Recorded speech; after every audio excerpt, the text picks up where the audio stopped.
Hello happy people, my name is Dan and it's that time again. It's time to look at some more GM48 Game Jam games. And yes, I am wearing the same clothes as last time, maybe I recorded all these at once.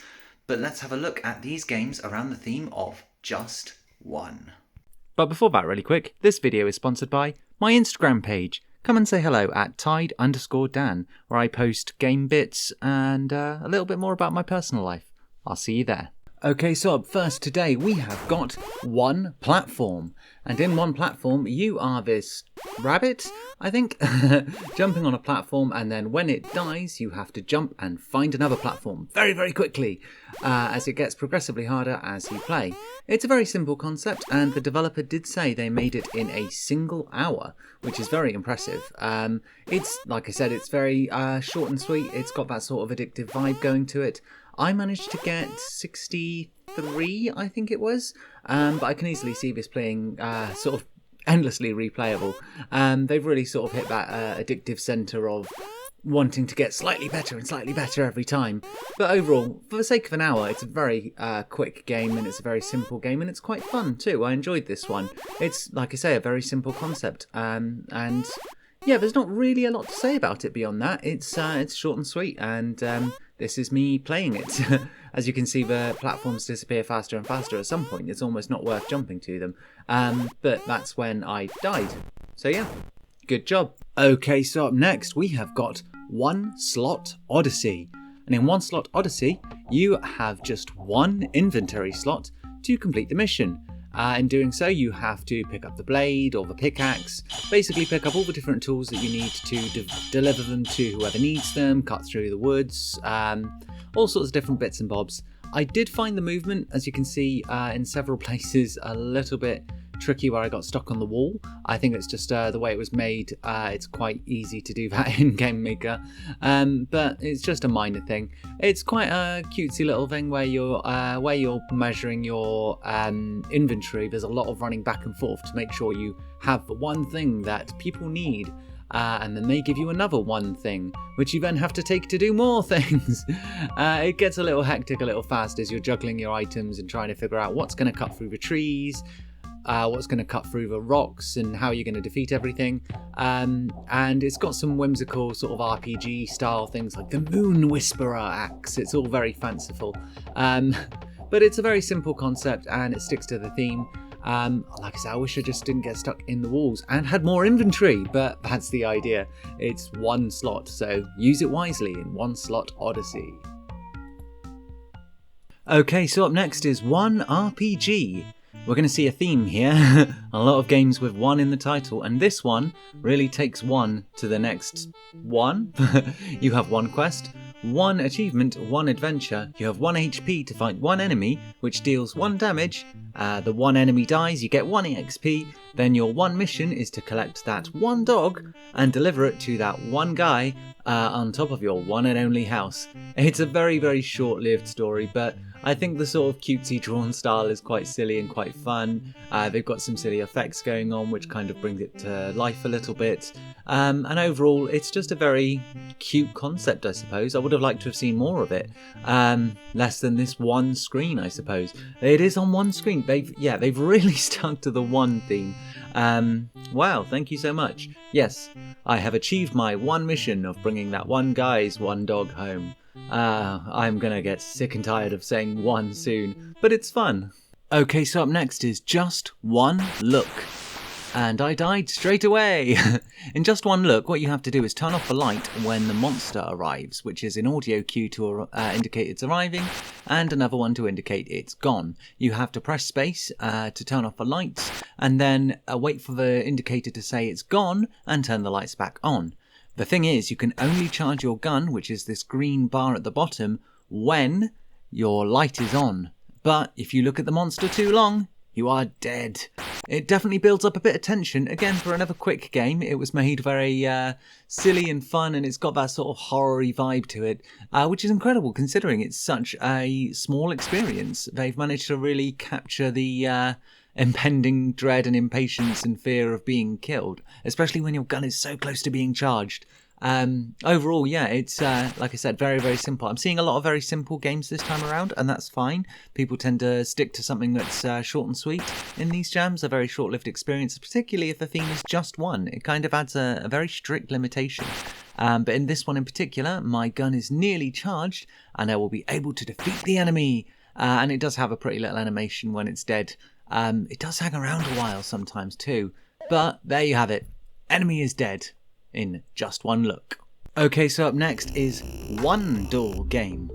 Another with Alison James's music and art stylings, and programmed by, I think his name is Small Gay. No, I'm the gay in this village. I have a confession to make. As you can see, it's an idle clicker game, and when it comes to idle clicker games, at least at the beginning, I cheat a little bit. I have an auto mouse clicker. I know it's a sin of the idle game world, but I am impatient. Anyone who knows me will tell you exactly how impatient I am.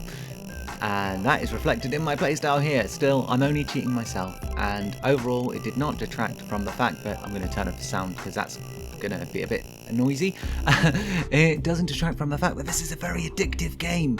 Oh, anything with number go up in it is very, very addictive, and it's very nicely done. It's cutesy, it's charming, it's simple, and you just, like any clicker game, idle game, buy more and more expensive things to make your number go up faster and faster.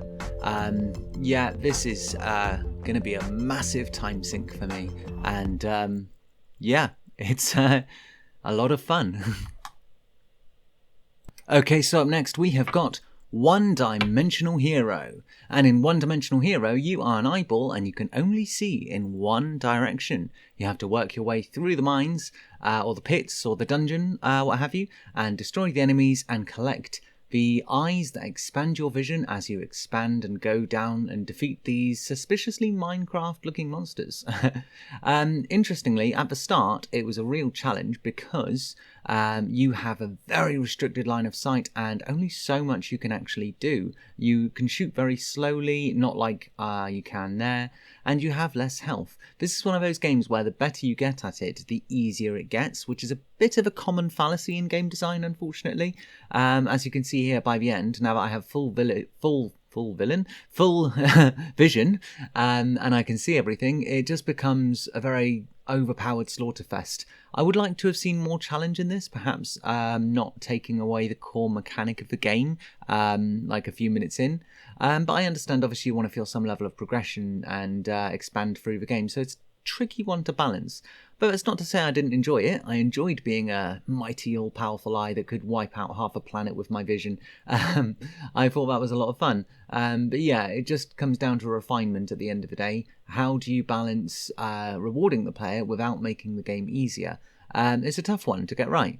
But I did end up seeing everything with my all-powerful eye and wiping out the nation, which I thought was a lot of fun. Okay, so up next we have got Just One Chance. And in Just One Chance, what you have to do is you manipulate time, and in doing so, you have just one chance to make the couples connect. Isn't that cute? It's very, as an idea, it's very, very interesting. I hadn't thought of something like this. So you see the regular process here is, oh no, they never meet on their crazy paths. And you manipulate time in one specific area for one time only to ensure that they cross paths and live happily ever after. The only problem I found is that it is a little bit difficult to get the timing just right, but also to get the manipulation of time just right. So basically you use your mouse and you drag it to speed up or slow down time, but it's very, very difficult to time it just right, and also to make sure that you, to make sure that it all works out, I suppose, is a bit difficult for the controls. But it's an interesting concept. And there's LGBT representation. We do like that. I think I got this one right. I can't remember. It's very, very challenging. It took me a while just to get this far. Oh, they're happy. That's sweet. I did think at this point, because they've got 7 levels, which is very good. Unlocked from the start, also very interesting. Let's have a look. Oh no, I've started an orgy. Okay, level 7. Yeah. I am not having an orgy. That's that. good fun. And finally today, a game that doesn't have 1 in the title. I genuinely tried to find as many with 1 in the title as I could, and I'd already used 2 in the last video, and now 7 in this.